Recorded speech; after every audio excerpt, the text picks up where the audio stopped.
आदरणीय सभी सम्मानित साथियों, जितने भी संत मंत ज्ञानी गुणी ऋषि मुनि महात्मा पीर और पैगंबर, सभी महापुरुषों को भगवान बोधिसत्व गौतम बुद्ध भगवान, ज्ञान के सूर्य बाबा साहब भीमराव अम्बेडकर, संत रैदास भगत और सभी जय श्री राम, जय भवानी, सभी महापुरुषों को, नबियों को मेरा पंडिताचार्य विश्राम दमन धोली, विश्राम बैरवा, वरिष्ठ अध्यापक अंग्रेजी का सभी को बहुत बहुत प्रणाम, नमस्कार, अभिवादन। मैं हमारे जितने भी जो प्राचीन धर्मशास्त्र है, प्राचीन ज्ञान विज्ञान है, उसको आपके सामने कई चीज़ें रह गई, उनका मैं उद्घाटन करने आपके सामने जा रहा हूँ। तो ये देखो मेरे पास में ये सम्यक प्रकाशन की जो एक पवित्र पुस्तक है, वैदिक युग का घालमेल, लेखक राजीव पटेल, सह लेखक संजय कुमार सिंह। और देखो ये भगवान बुद्ध और उनका धम्म, बोधिसत्व बाबा साहेब बी आर अम्बेडकर सम्यक प्रकाशन। और देखो ये जात पात का विनाश, डॉक्टर बी आर अम्बेडकर। और देखो ये अलबरूनी का भारत, ये। और ये देखो ये सच्ची रामायण है, ये मैंने मंगवाई है इसको।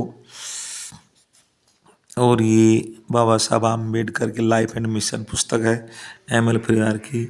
और ये देखो ये चमार वंश जो गौरवशाली इतिहास, सूर्य वंश क्षत्रिय रहे, इनका भी मैंने कोशिश की है कि ये G.W. ब्रिग्स, जयप्रकाश करदम के द्वारा है, तो इससे भी हमारा इतिहास को जानने की कोशिश करेंगे। और ये मेगस्थनीज की इंडिका मैंने सम्यक प्रकाशन से मंगवाई है, अलवर से। और ये भारत का प्राचीन इतिहास है, फर्स्ट ईयर का।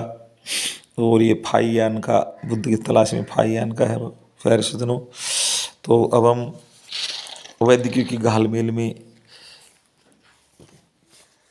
देखेंगे। ये वैदिक युग घालमेल है, ये पुस्तक बहुत प्यारी पुस्तक है, जो इतने भी जिज्ञासु जीव है उनके लिए, हमारा प्राचीन भारत का इतिहास जानने के लिए। क्योंकि हमको जो सिलेबस पढ़ाया जाता है पाठ्यक्रमों में, शिक्षण में, उसमें बहुत सारी राजनीतिक घालमेल होता है, इसलिए हम सच्चाई हम पर नहीं पहुंच पाती। तो देखो ये है। और ये आपके सामने देखो इसका एड्रेस भी है, जो भी मंगाना चाहता है ये एड्रेस को आप देख लो। सम्यक प्रकाशन 32/3 पश्चिमपुर नई दिल्ली। और ये रचना हो गई और ये आपने देख लिया। प्यारे सज्जनों, धर्म का मतलब धारेति धम्मो, ऐसा बौद्ध साहित्य में कहा गया है।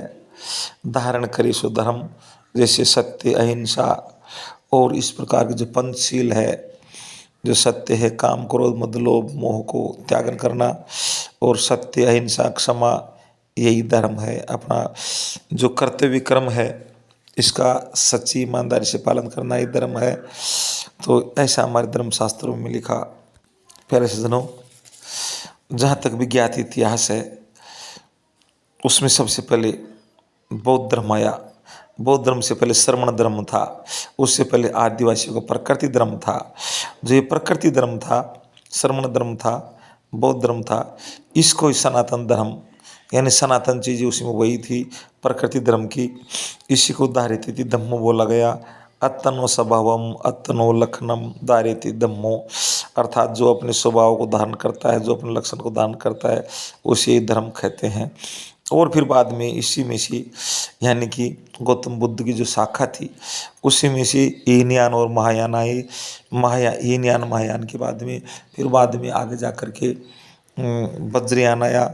वज्रयान के बाद में, वज्रयान में से हीनयान में गौतम बुद्ध भगवान को एक सामान्य मनुष्य समझा गया, महायान में गौतम बुद्ध भगवान को एक महामानव समझा गया, लेकिन वज्रयान में गौतम बुद्ध को अवलोकितेश्वर भगवान समझा गया।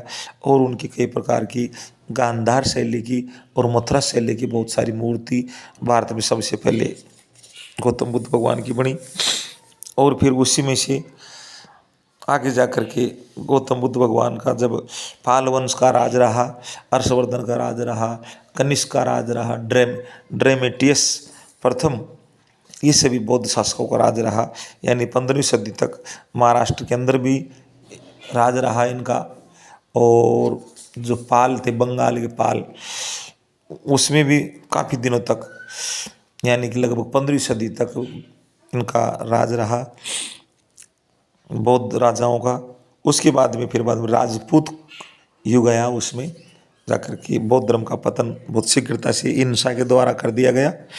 और फिर जो भारत देश में जो दूसरे धर्म समझे जो उत्पन्न हुए वो शैव पंथ, ये गौतम बुद्ध से ही जो वज्रयान था, सहजयान, तंत्रयान, उनसे ही शैव पंथ, वैष्णव पंथ, शाक्त पंथ, रामानंदी, कबीर पंथी, तुलसी पंथी, इतने आर्य पंथी सब के सब फिर बाद में आए। वैदिक युग के घालमेल के अंदर राजीव पटेल ने सबसे पहले बहुत अच्छी बात बताई कि भारतीय इतिहास 3 प्रकार का, मान्यतावादी इतिहास, शैक्षणिक इतिहास, उत्कलन इतिहास। मान्यतावादी इतिहास के अनुसार जो मनुष्य की जो संस्कृति है वो 1 लाख वर्ष से भी काफ़ी वर्ष पूर्व की है, जबकि शैक्षणिक इतिहास कहता है कि भारत में मनुष्य की संस्कृति मात्र 10,000 वर्ष की है। उत्खनन का इतिहास कुछ और ही कहता है।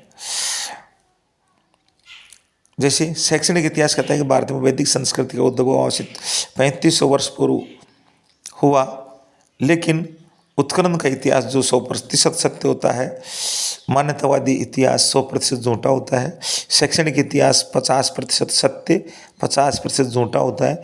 उत्खनन का आर्कियोलॉजिस्ट जो चीज़ें मिलती है, जैसे कि कोई भी नगर, ज़मीन के अंदर दबी हुई कोई भी नगर, गांव, मकान वैदिक, और यानी कि कोई भी शासन प्रशासन, उनका किला, गढ़, उनका राज्यादेश, मुद्रा, सील, अभिलेख और मर्दभांड लिपि, विदेशी यात्री का वर्णन, या कोई बाद में उनके गढ़ या किले, गुफा लेख, स्तंभ लेख और ऐसा मिलता है, तो उनको काफ़ी मजबूत माना जाता है।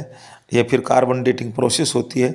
इनके अनुसार, इन सभी के अनुसार जो वैदिक सभ्यता है वो यानी कि मौर्यों के बाद की है, और यानी कि मौर्यों से पहले की नहीं थी। और जो मेगास्थनीज अपने यहाँ पर जब आया था, उसने भी यही कहा था कि मैंने हजारों जो नगर है वो मैंने आंखों से देखे। तो मौर्योत्तर काल में मौर्य के जब 10वां रुद्रथ मौर्य हुआ, उसके बाद में फिर बचा करके इसका नष्ट कर दिया गया। पुष्यमित्र सिंह और ब्राह्मणवादी जो व्यवस्था थी उन्होंने। घालमेल नंबर 2, वेद सम्य काल की भाषा पाली की वेदना सबसे निकला शब्द है। जिस वेदना का शाब्दिक अर्थ होता है पाली में होता है अनुभूति। पाली में अनुभूति होता था, वेद का अर्थ अनुभव होता है, लेकिन दूरतों के द्वारा संस्कृत भाषा में वेद का शाब्दिक अर्थ शून्य होते हुए भी एक कहानीयुक्त पुस्तक का नाम दे दिया राजीव पटेल जी ने। वैदिक युग के घालमेल के अंदर नंबर 3 में जिस प्रकार से जीव जंतु पेड़ पौधों के जीवन प्रमाण है, तो 4 प्राकृतिक महाभूत मिट्टी, पानी, हवा, ऊष्मा की जरूरत होती है। उसी प्रकार से ब्राह्मणी वैदिक संस्कृति के जीवन प्राणी हेतु भी 4 वैदिक महाभूत होते हैं। वैदिक मंत्र जो संस्कृत से निकले, वैदिक ग्रंथ वेद, उपनिषद, पुराण, गीता, रामायण, महाभारत, वैदिक यंत्र, वैदिक देवी देवता मूर्ति, साथ साथ उन सभी के मंदिर, और वैदिक तंत्र। वैदिक कर्मकांड से युक्त जीवन संस्कार से प्रचलन का प्रमाण की आवश्यकता होती है। अभी प्रश्न उठता है कि 4 वैदिक महाभूत का साक्ष्य कब से दिखता है। घालमेल नंबर 4, वैदिक लेखक लिखते हैं कि मौर्य काल के समय चाणक्य था जिसने कौटिल्य का अर्थशास्त्र लिखा। अब प्रश्न उठता है कि मौर्य काल में लेखन हेतु सिर्फ शिलाओं का प्रयोग होता था, लेकिन चाणक्य ने अपने अर्थशास्त्र के लेखन हेतु कागज का प्रयोग किया था। तो सभी सम्मानित साथियों, कागज का आविष्कार चीन ने किया, लगभग 15वीं-16वीं शताब्दी के बाद में किया। मौर्य काल की सभी वस्तुओं को साक्ष्य मिलता है, लेकिन चाणक्य का साक्ष्य नहीं मिलता है। चाणक्य काल्पनिक पात्र माना गया है। घालमेल नंबर 1, वैदिक पक्ष और विपक्ष के लेकर कहते हैं कि पुष्यमित्र शुंग ब्राह्मण था, फिर शुंग काल में ब्राह्मण ग्रंथ, ब्राह्मणी मंत्र, ब्राह्मणी यंत्र का निर्माण जरूर होगा, लेकिन ऐसा भी नहीं है। राजीव पटेल जी पुष्यमित्र शुंग को ब्राह्मण नहीं मानते। तो इस प्रकार से अब हम ये देखेंगे कि किस प्रकार से मेन उद्देश्य वीडियो बनाने का मेरा पंडिताचार्य विश्राम दौंदोली सारनाथ दौसा जिला का यही है कि किस प्रकार से गौतम बुद्ध भगवान का जो धर्म था श्रवण धर्म, गौतम बुद्ध धर्म से हमारा हिंदू धर्म निकला और किस प्रकार से हमारे शास्त्रों की रचना करी। तो विशेष तौर से कैसे इन बौद्धिक देवी देवताओं को, बौद्ध भगवानों को, बौद्धों की देवी तारा को, मंजूश्री को किस प्रकार से दुर्गा और काली बनाया, ये विशेष तौर से हम देखेंगे। सम्मानित साथियों, हिंदू धर्म को इसे सनातन धर्म बोलते हैं। सनातन धर्म का होता है जो सत्य सनातन है, आदि अनादिकाल से चल रहा है। वो तो श्रवण धर्म था, आदिवासियों का प्राकृतिक धर्म था। और श्रवण धर्म के बाद में गौतम बुद्ध भगवान का बौद्ध धर्म, जैन धर्म। तो जैन धर्म और बौद्ध धर्म जो पुरानी विचारधारा है इसको ही सनातन धर्म कहा गया। लेकिन जब हिंदू धर्म की जो स्थापना की वो अरब कंट्री के अंदर जब मुसलमान धर्म इस्लाम आया उसके बाद में हिंदू धर्म की रचना हुई। तो इसमें देखो जो केरल के अंदर जन्मे चित्पावन जो ब्राह्मण था आदि शंकराचार्य, वो 788 ईस्वी में जन्मे केरल के अंदर। ये आप वहाँ कुछ देखिए, आदि शंकर का जन्म 788 ईस्वी में हुआ। प्यारे सज्जनों, इसी पुस्तक के अंदर से जो सामग्री उसमें लिखा, सबसे पहले हीनयान आया, फिर हीनयान के बाद महायान आया। यान का मतलब होता है जैसे वायुयान, वैसे तो हीनयान में गौतम बुद्ध को सामान्य मनुष्य समझा गया। फिर महायान आया, महायान में गौतम बुद्ध भगवान को महामानव समझा। फिर बाद में वज्रयान आया, वज्रयान में बुद्ध की वज्रलीय मूर्ति वज्रपाणी से हिंदुओं के देवता इंद्र की कल्पना की गई। मौर्यों के उपरांत वेदों की रचना अभी नहीं हुई है। हीनयान, महायान, वज्रयान बौद्ध परंपरा से। फिर वज्रयान में बुद्ध अवलोकितेश्वर भगवान की मूर्ति हुई, विभिन्न मूर्तियाँ बनाई गई। बद्रीवन की बुद्ध मूर्ति को बद्रीनाथ बनाया गया। मथुरा की मथुरा शैली की काली बुद्ध की मूर्ति को कृष्ण भगवान बनाया गया। देखो वज्रयानी परंपरा क्या है, यानी वज्रयानी परंपरा संपूर्ण भारत में नहीं बल्कि एशिया महाद्वीप में थी। और ये देख लो आपके सामने, वज्रयान परंपरा से तंत्रयान परंपरा का उद्भव हुआ। इस प्रकार इस तंत्रयान परंपरा में विपश्यना जैसी लंबी साधना विधि की जगह सरल और सुलभ ऊंच टंकार युक्त ध्वनि वाले मंत्रों की साधना और जाप को ओम आया, त्रिशूल आया, ओमकार आया, तंत्र आए, मंत्र आए, ये सब बौद्धों की देन है। और यानी कि बौद्ध भगवान के काल में या उसकी अशोक सम्राट के काल में, जब तक सम्राट काल था, मौर्यों के काल में 60 बौद्ध विश्वविद्यालय थे। उनके अंदर ज्योतिष की पढ़ाई की जाती थी और अच्छे से जितने भी ज्ञान, विज्ञान और इंजीनियरिंग इन सब की पढ़ाई होती थी। आयुर्वेद भी उनकी बौद्धों की देन ही है।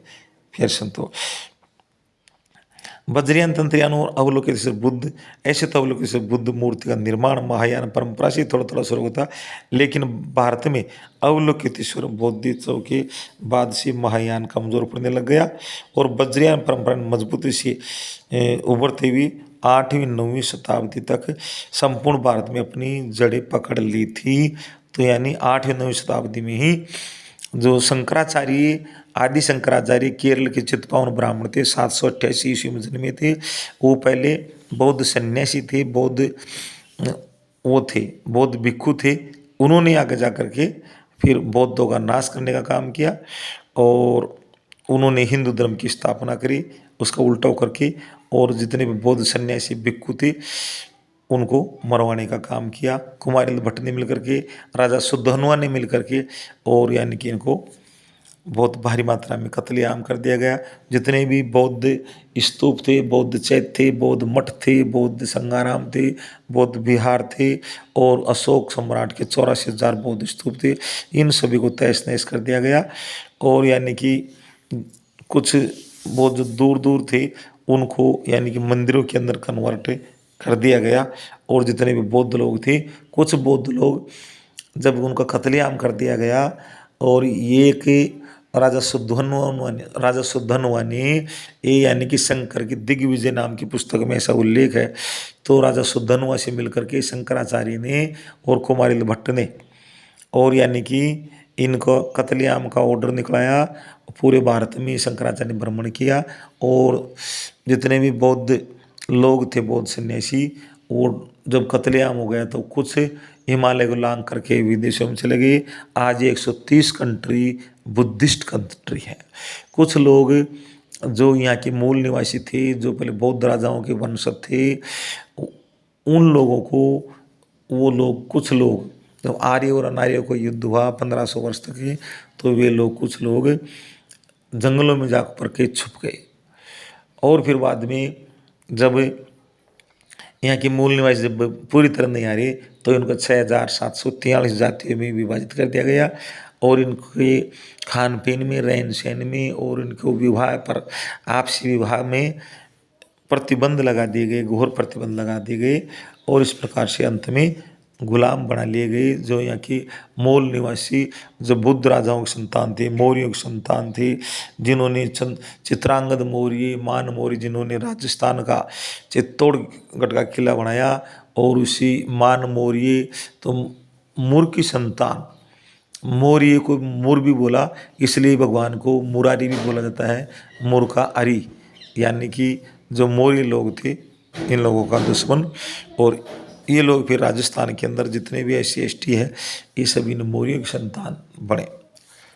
अब देखा भगवान जो अवलोकित स्वरूप बुद्ध भगवान है, उनमें की मूर्ति के अंदर हाथ में जलपात्र की मुद्रा, हाथ में कमल फूल की मुद्रा, हाथ में वज्र शक्ति मुद्रा, हाथ में धर्म चक्र जिसको धम्म चक्र की मुद्रा, हाथ में शंख की मुद्रा, अनगिनत हाथ, कमर से तिरछी मुद्रा, गले से मुंडी हुई मुद्रा, नितंब से तिरछी मुद्रा।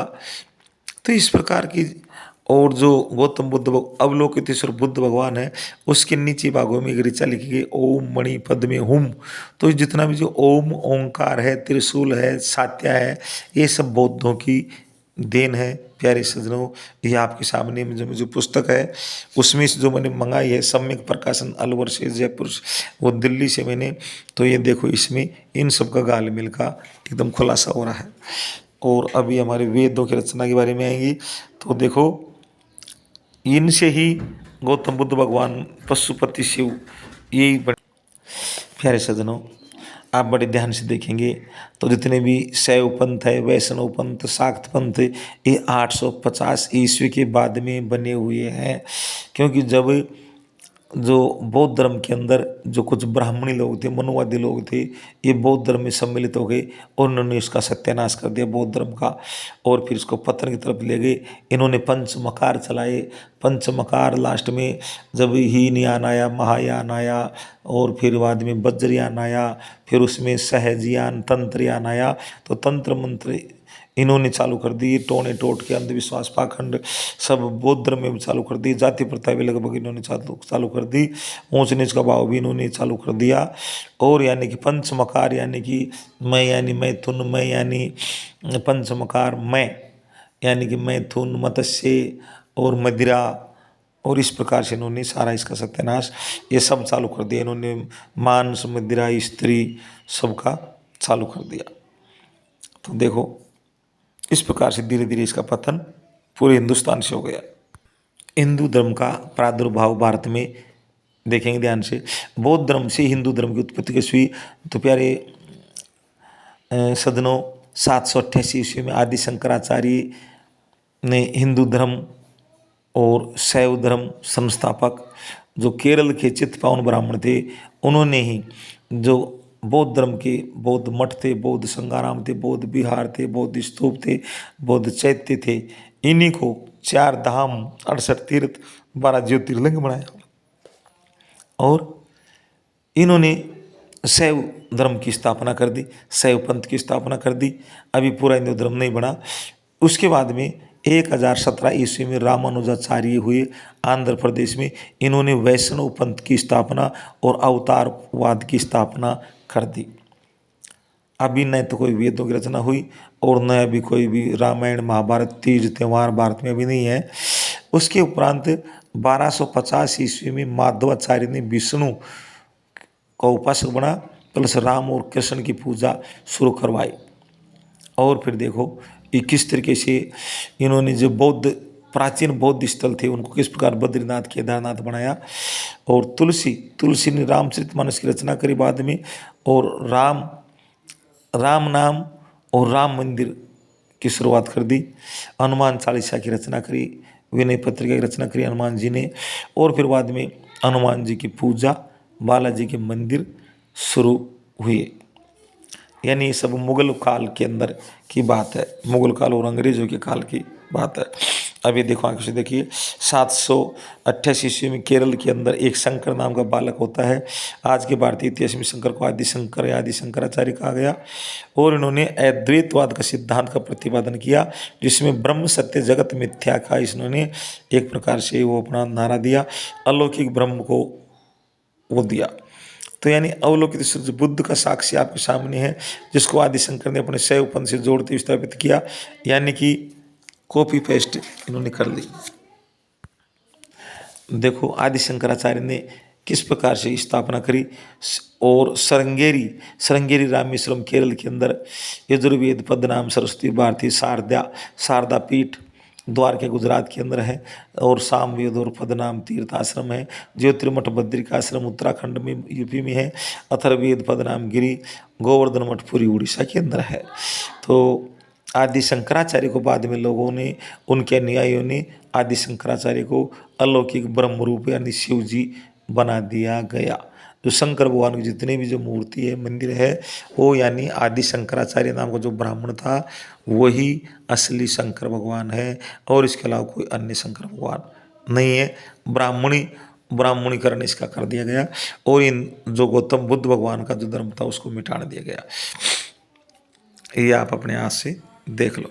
ये वही 4 पीठ धाम है जिनका वर्णन रामायण में है।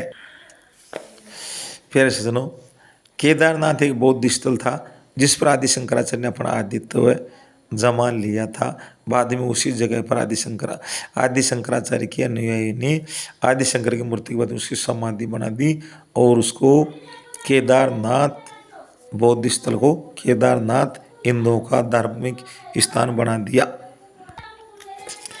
प्यारे सज्जनों, तो ये बाद में राजपूत काल युग आया 800 से 12वीं सदी तक, और इसमें बौद्ध धर्म का पतन हुआ, और हिंदू धर्म, वैष्णव धर्म, शक्ति पंथ इससे निकले, और फिर बाद में इनका ज़्यादा प्रादुर्भाव हो गया। वेदों की रचना का हमारे पास में पुख्ता प्रमाण है। वैदिक मान्यता की जितनी भी पांडुलिपियाँ हमको मिली है रिसर्च के द्वारा, सभी पांडुलिपियाँ Bhandarkar Oriental Research Institute Pune Maharashtra में सुरक्षित है। भंडारकर ओरिएंटल शोध संस्थान पुणे में स्थित एक संस्थान है। इसकी स्थापना, प्यारे सज्जनों, सभी विद्वान साथियों, वेदों की रचना का हमारे पास पुख्ता प्रमाण देखेंगे। वैदिक युग का घालमेल में राजीव पटेल जी किस प्रकार से इसका करते हैं। तो यानी भंडारकर ओरिएंटल शोध संस्थान पुणे महाराष्ट्र के अंदर एक संस्थान है, जिसकी स्थापना 6 जुलाई 1917 को पूना में माननीय रामकृष्ण गोपाल भंडारकर की स्मृति में की गई थी। माननीय भंडारकर भारत में प्राचीन विद्या के सुप्रसिद्ध अग्रगामी एक नेता थे, विद्वान थे। तो देखो उनकी उसमें कस्टडी में भंडारकर ओरिएंटल शोध संस्थान पुणे ने 28,000 पांडुलिपियों में से मात्र 30,000 पांडुलिपियों को ही ऋग्वेद से संबंधित माना, जिसमें सायण द्वारा लिखित वेद पर टीका भी मिली है। सायण जो विद्वान हुए थे उनकी टीका, ऋग्वेद की टीका मिली है। ऋग्वेद मिला है। 30 पांडुलिपि कश्मीर से मिली, गुजरात से मिली, राजस्थान, मध्य प्रदेश, उत्तर प्रदेश आदि जगह से प्राप्त की गई। ये सब अंग्रेजों ने काम किया, अंग्रेजों ने काम किया, भारत की विद्वानों ने कुछ नहीं किया। ये कपोल कल्पित एक गाथाएँ गाते हैं, लेकिन इन्होंने रिसर्च का काम हमारे अंग्रेजों ने किया। ये हमारा बड़ा सौभाग्य था। ये पांडुलिपि विभिन्न जगहों से प्राप्त करते हुए एल्फिंस्टन कॉलेज बम्बई लाई गई। वहाँ से 1878 में डेक्कन कॉलेज पुणे को भेज दिया गया। बाद में ये भंडारकर इंस्टीट्यूट में रख दी गई। अब देखो ऋग्वेद के बारे में बात आ रही है। भोजपत्र वाली पांडुलिपियां अत्यंत खराब दशा में हैं, जबकि कागज वाली पांडुलिपियों की स्थिति कुछ अच्छी है। तो यानी जो सबसे जो पुरानी ऋग्वेद की प्रति मिली, हालांकि ऋग्वेद से भी पुराना बौद्ध साहित्य है, ये आपको कोई बताता नहीं है, लेकिन फिर भी हम ऋग्वेद को मानते हैं। तो ये शारदा लिपि के अंदर नागरी लिपि और नागरी परिष्ठा मात्र में लिखे गए हैं। इनमें सबसे पुरानी पांडुलिपि 1464 ईस्वी की, ये ध्यान देने की बात है। तो ऋग्वेद की जो रचना हुई भोजपत्र के ऊपर, जो हमको मिला साक्ष्य मिला, पुरातात्विक साक्ष्य मिला, भोजपत्र मिला हमको 30,000 प्रतियों में, पांडुलिपियों में। सबसे पुरानी प्रति जो हमने यूनेस्को को भेजी, वो मेरे प्यारे सज्जनों, विद्वान साथियों, ये शारदा लिपि की नागरी लिपि सबसे पुरानी प्रति पांडुलिपि 1464 ईस्वी की है, जिस समय भारत में मुसलमानों का राज था तो और शासन था। मैक्स मूलर ने इनमें जिन पांडुलिपि को पढ़कर किताब लिखी वह सायण का भाष्य था। सायण का भाष्य, सायण ऋषि का काल 14वीं सदी, मृत्यु 1387 में इसकी हुई थी। वे वेदों पर भाष्य टीका लिखे थे।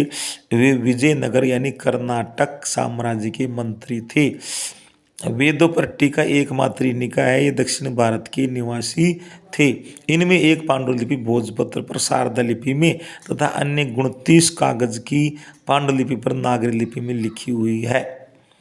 तो यानी ये प्यारे सज्जनों, जो शारदा लिपि थी ये हमको अफगानिस्तान में उत्तर पश्चिमी भाग में मिली थी ये, तो ये वहाँ से ली गई है। इन्हीं को पढ़कर प्रोफेसर मैक्स मूलर ने 1849 ईस्वी में ऋग्वेद नामक पुस्तक को सायण के ऋग्वेद पर टीका की सहायता से तैयार किया गया था।